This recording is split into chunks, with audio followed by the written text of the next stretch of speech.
Selamat datang semuanya. Perkenalkan, nama saya Fikri Rozani dari Reportasi Investigasi Kelas C dengan NPM 222050018.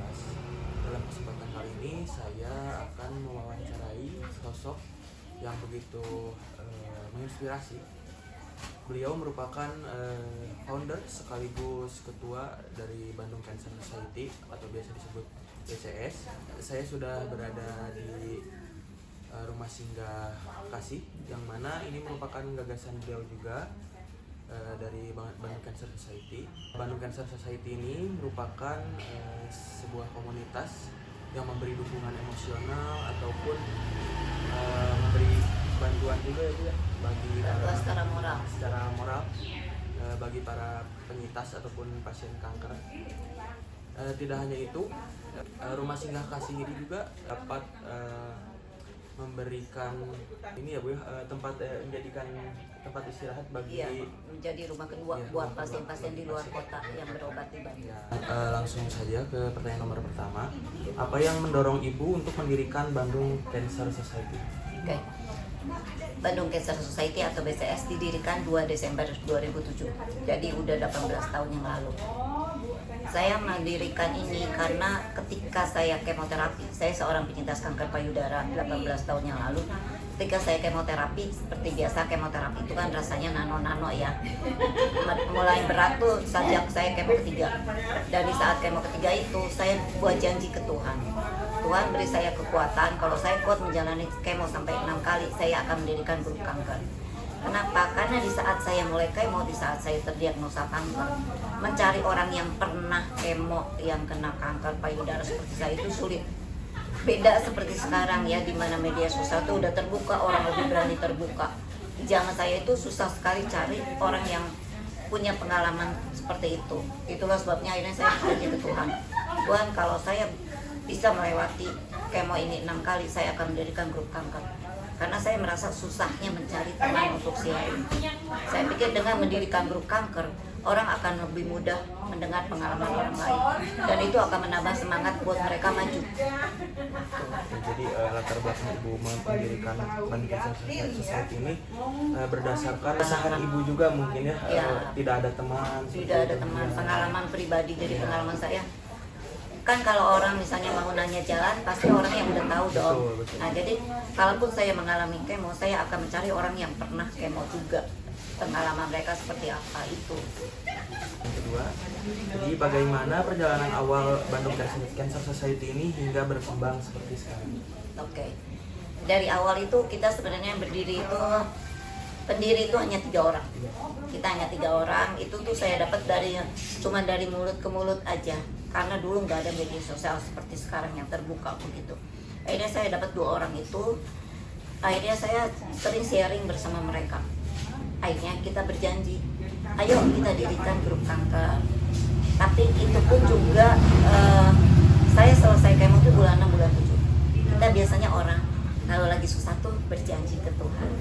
Tapi di saat semua sudah normal, di saat kita kembali ke kegiatan pribadi lagi, kegiatan harian seperti biasa, biasanya janji itu lupa. Nah begitu juga saya, ketika selesai saya kemo bulan Juli itu saya lupa janji saya ke Tuhan. Nah saya kegiatan seperti biasa, saya ibu rumah tangga dengan punya anak begitu masih kecil.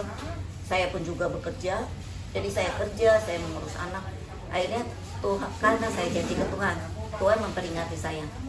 Ketika bulan November itu rahim saya turun, kalau istilah kepalanya prolaps. Nah akhirnya ketika saya mau angkat rahim di bulan Desember, di situ saya tuh tanya ke Tuhan, Tuhan kenapa di tahun yang sama saya harus operasi 2 kali? Januari saya operasi angkat payudara dan Desember saya angkat rahim. Di situ Tuhan mengingatkan saya akan janji saya akan mendirikan grup kanker. Akhirnya berdirilah grup kanker. 1 minggu sebelum saya angkat rahim, kita mendirikan 3 orang. Dan dari situ berkembang, makin banyak juga karena saya lihat kebutuhan orang itu banyak ya. Terutama yang sakit kanker, mereka akan cari teman supaya mereka tidak merasa sakit sendiri. Mereka bisa lihat pengalaman orang lain dan lebih berani. Terus mereka juga bisa tahu kalau kemo apa yang boleh, apa yang nggak boleh. Nah itu dari perkembangan 3 orang itu. Sekarang membernya itu udah 600-an. 600-an itu member yang di Bandung Cancer Society.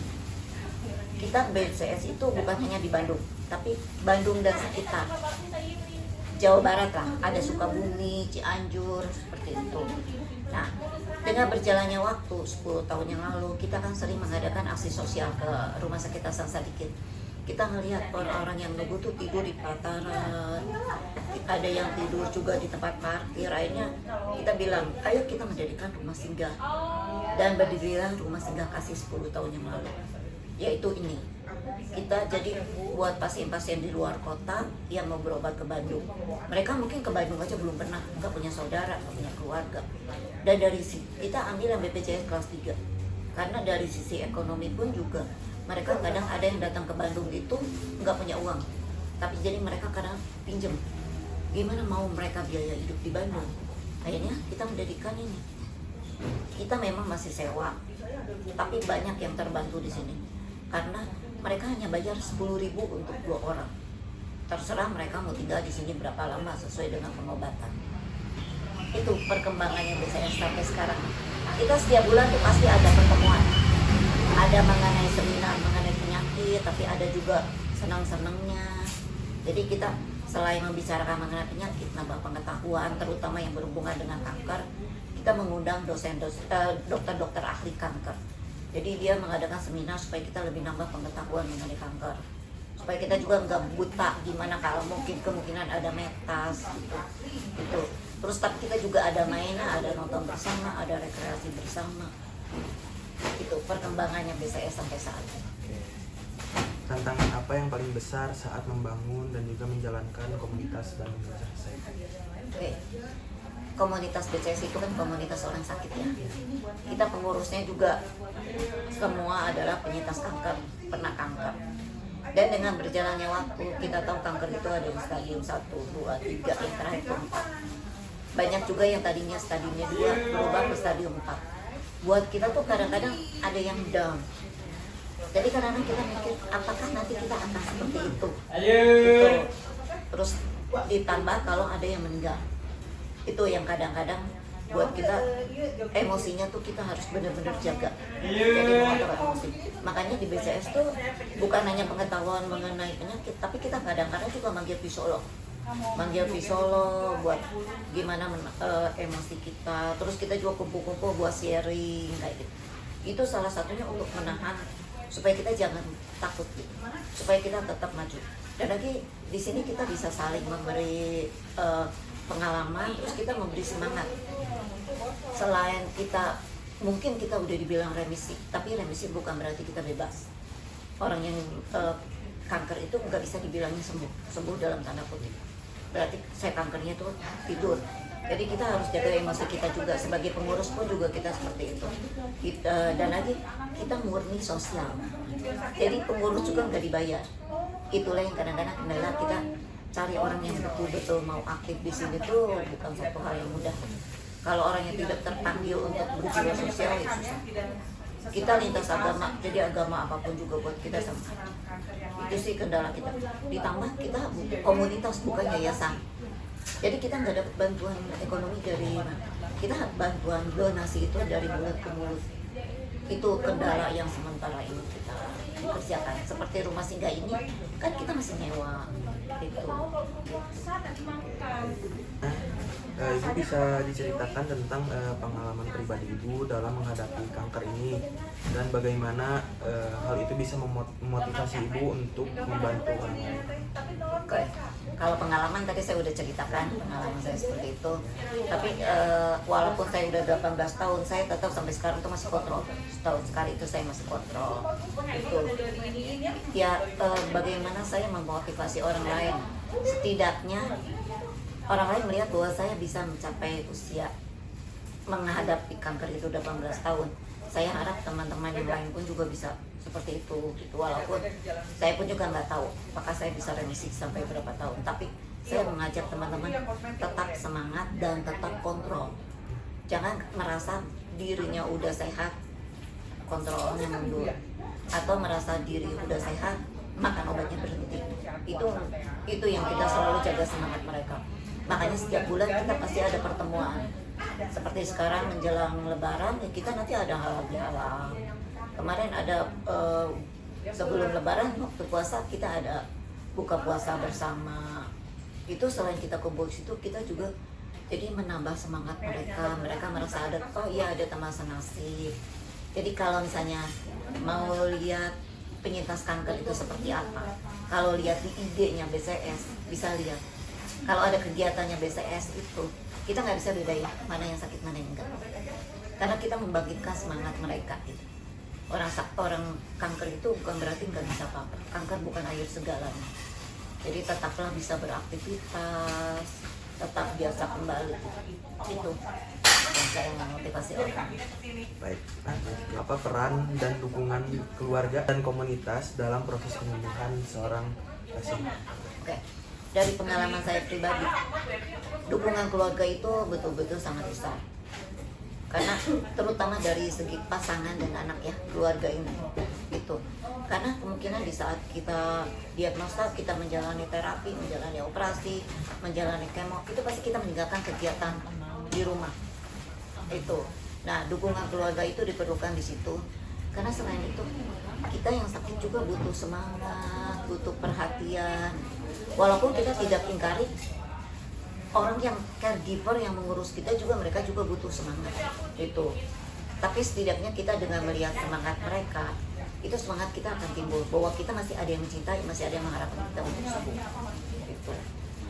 Dan biasanya kalau orang penyintas kanker itu, keluarganya itu kan nggak kena kanker, mereka nggak tahu pengalaman orang kanker seperti apa. Itulah fungsinya komunitas.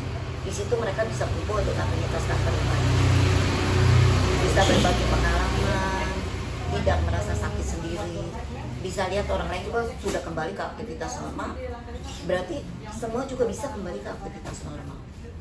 Itu fungsinya komunitas dan keluarga. Oke, pertanyaan berikutnya, bagaimana Bandung Cancer Society ini bekerja sama dengan lembaga ataupun pemerintahan dalam upaya penanggulangan kanker di Kota Bandung?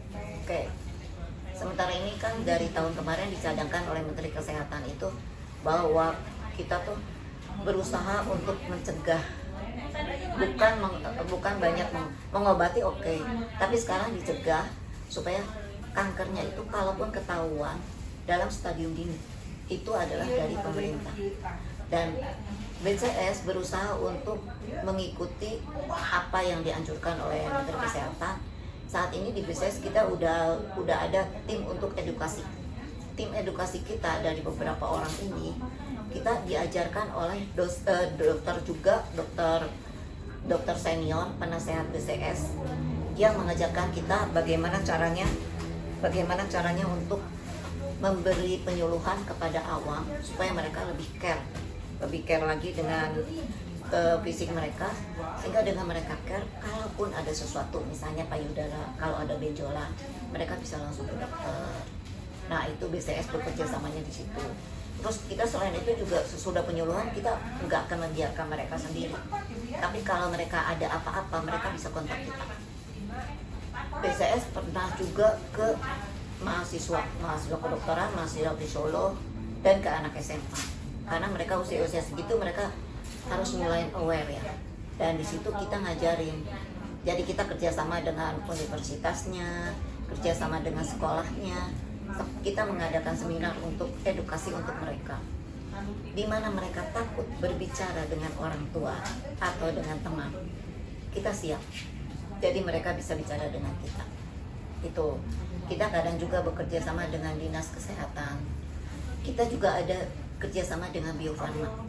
Bio Farma itu kemarin yang terakhir tuh waktu Februari kita ada vaksin dari Serviks dengan biaya murah. Jadi kita bisa ngajak ke remaja-remaja putri buat mereka vaksin. Kita memberi penjelasan gunanya vaksin itu apa. Dengan demikian, sesuai dengan cadangan pemerintah, kita berusaha ke masyarakat. Sebelum mereka kena, kita udah mengajarkan juga mereka lebih aware, lebih sadar. Gitu. Tapi kalau untuk pembiayaan sampai sekarang kita masih nunggu. Siapa tahu ada yang mau bantu donasi itu. Apa langkah-langkah yang dilakukan oleh BCS untuk menjangkau masyarakat yang belum memiliki akses informasi ataupun fasilitas kesehatan terkait kanker ini? Oke, seperti yang tadi saya bilang, kita udah berusaha buat terjun ke masyarakat. Kalau dulu beberapa tahun yang lalu, sebelum COVID, kita biasanya lebih mengarahnya itu ke orang yang udah kena. Kita akan menjangkau mereka yang udah kena, kita ngajak mereka ngobrol, kita ngajak mereka seminar.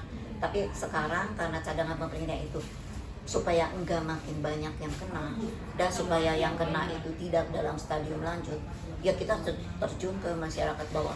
Contohnya ke universitas, ke sekolah, dan kita udah mulai ke grup-grup PKK, terus ke gereja atau ke masjid, supaya kita menjangkau mereka, memberi seminar.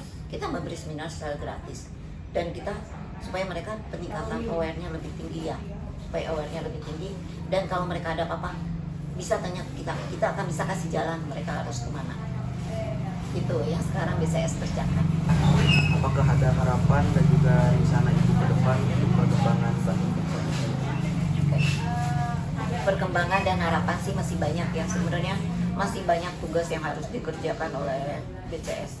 Salah satunya itu, sekarang kita dengan adanya rumah singgah ini kan banyak pasien-pasien dari luar kota, terutama dari pedalaman yang datang ke kita. Nah, kita dengar cerita mereka, gimana perkembangan mereka di luar daerah. Sebenarnya miris kita dengarnya ya. Contohnya kayak kanker serviks. Buat kita di kota itu udah umum kanker serviks. Itu kan kita tahu penyebabnya apa, gitu, dari kuman kan, dari virus. Tapi kalau mereka di daerah ada yang kena kanker serviks itu dijauhin tetangga, dianggapnya itu sebagai wanita nakal. Nah, itu yang sebenarnya kita harus terjun memberitahu ke masyarakat gitu, bahwa itu tuh salah. Kanker itu tidak menular. Ada yang bilang juga kanker itu kutukan. Terus ada yang di daerah-daerah kalau ada benjolan itu malah kurut. Itu yang kita berusaha buat edukasi. Sebenarnya kalau kita mendengarkan gitu miris, tapi kalau kita datang ke sana juga kan nggak mungkin. Itu terkendala juga biaya, terkendala juga orang. Cuman ya itu yang kita mungkin merupakan perpanjangan dari pemerintah untuk memberitahukan ke masyarakat yang memang mereka edukasinya. Ya mungkin kalau di kota itu udah nggak aneh ya, karena media sosial segala udah banyak, terus dokter-dokter juga seminar udah banyak. Tapi kalau ke daerah gitu kan susah. Sedangkan kita mengandalkan pemerintah juga untuk terjun kayak gitu, kenyataannya sekarang kan sulit juga. Itulah sebabnya kita berusaha membantu. Dan salah satunya yang dengan keberadaan rumah singgah ini, mereka kan banyak orang luar daerah. Kita mengedukasi dulu pasien yang ada di sini, supaya nanti mereka pulang, mereka bisa mengedukasi orang-orang yang di daerah. Dan selain itu juga kita punya WA group. Ada WA group per daerah juga, ada WA group Kerawang, WA group Pemanukan. Dari situ saya bisa mengedukasi mereka lewat WA group. Mungkin ada pesan yang ingin disampaikan kepada para penyintas kanker yang sedang berjuang saat ini. Oke, buat penyintas kanker yang sedang berjuang, kanker itu bukan akhir segalanya. Berjuanglah. Saat ini pemerintah pun juga udah banyak membantu dengan BPJS. Jadi kalau kita sakit, kalau dulu kita masih mikir biaya. Kalau sekarang enggak, asal mau ngantri, karena BPJS kan banyak ya, jadi mau nggak mau ngantri itu sih. Umum lah yang bayar juga mengantri, cuman mungkin kalau BPJS antriannya lebih panjang. Tapi dengan begitu, dari mulai kita biopsi, operasi, kemo, radiasi, itu semua udah bisa ditanggung BPJS, udah gratis. Itu adalah bantuan dari pemerintah yang cukup besar buat kita. Selain itu, kita itu perantara antara dokter dengan pasien. Kalau pasien gak berani nanya ke dokter atau bingung mau ke dokter mana, ada komunitas loh. Jadi kita bisa tanya ke komunitas. Di komunitas bisa dapat pengalaman orang lain, apa yang mau ditanya kita bisa dapat jawabannya, bisa lihat juga saksi hidup. Semua yang di komunitas ini pernah mengalami itu, dan sekarang saatnya mereka kembali ke kegiatan normal. Itu bisa lihat, itu ada contohnya, bukan cuma asal ngomong. Dan apa yang kita bicarakan di komunitas adalah pengalaman kita pribadi. Bukan kalau orang yang belum pernah kena kan bilangnya katanya. Tapi ini yang kita alami. Dan jangan baca dari Google, karena kita nggak tahu siapa membuat Google itu. Dia pernah kena kanker atau enggak. Kalau dibilang itu kata dokter, dokternya ada atau enggak. Perlu pembuktian seperti itu. Tetaplah berjuang. Sekarang pengobatan itu udah canggih, udah banyak. Obat-obatan juga udah banyak yang baru. Bisa itu dilakukan asal kita mau, asal kita tekun. Kasihanilah orang-orang yang mencintai kita. Berjuanglah, kita berjuang terus, pasti bisa. Dan kalaupun ada apa-apa, datanglah ke orang yang pernah kena. Kalau orang yang pernah kena, dia pasti pernah mengalami itu, pasti pernah cerita. Itu. Buat yang belum kena, cobalah untuk sadari.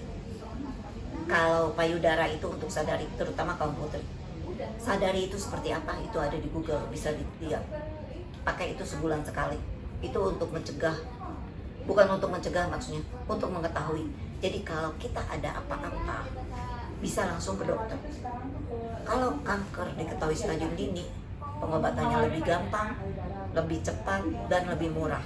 Itu nggak akan bikin sengsara kalau kita masih stadium dini. Dan juga kalau kita ada apa-apa tapi kita nggak berani datang ke orang tua, datanglah ke komunitas. Kita bersedia, kita terbuka kok. Jadi kalau buat yang belum kena juga, tetaplah periksa kalau ada apa-apa. Kalau ada sesuatu yang aneh di badan kita, cepatlah ke dokter. Jangan takut dulu. Kalaupun ada benjolan, bukan berarti itu kanker. Kemungkinan cuma dari kelenjar yang bisa diobati atau dari hormon. Perbaikilah gaya hidup. Yang penting itu adalah gaya hidup. Gaya hidup kita seperti apa? Seperti gaya hidup orang sehat lah. Dari makanan, dari tidur, jangan merokok, olahraga, itu yang mesti kita perhatikan. Dan yang penting jangan stres, kelola stres. Punyalah hobi supaya dimana stres itu bisa tereliminasi. Jadi stresnya itu enggak makin numpuk. Dimana stres makin numpuk, itulah penyakit juga muncul.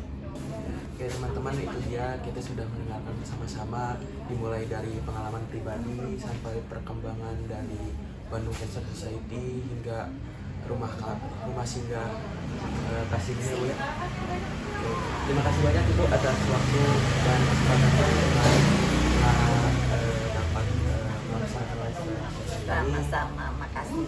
Semoga bisa berguna, bermanfaat buat banyak orang ya. Oke, terima kasih. Wassalamualaikum warahmatullahi wabarakatuh.